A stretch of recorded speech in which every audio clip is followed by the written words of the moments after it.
Togliendo un polipo, grazie alla prevenzione, si toglie anche la possibilità di sviluppare un tumore. C'è una bellissima diapositiva che gira da tanti anni in gastroenterologia, c'è la sequenza polipo-cancro, cioè tu vedi il filmino in cui c'è il polipetto che è piccolino, poi cresce più grande e poi diventa tumore. Tu lo segui alla base e hai risolto il problema. La prevenzione ti salva la vita. È così che la ULSS 3 Serenissima in questi giorni ha dato il via a una nuova campagna informativa sulla necessità di scovare i possibili tumori grazie agli screening completamente gratuiti.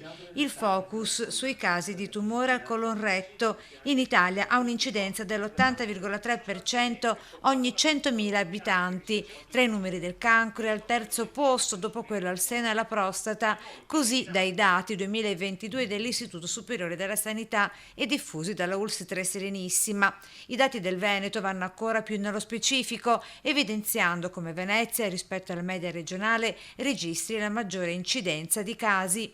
Sicuro è che noi nell'area di Milano Dolo, che ha cominciato lo screening degli anni prima e che c'è quindi un'attitudine maggiore, vediamo un'incidenza minore sia delle malattie che della mortalità.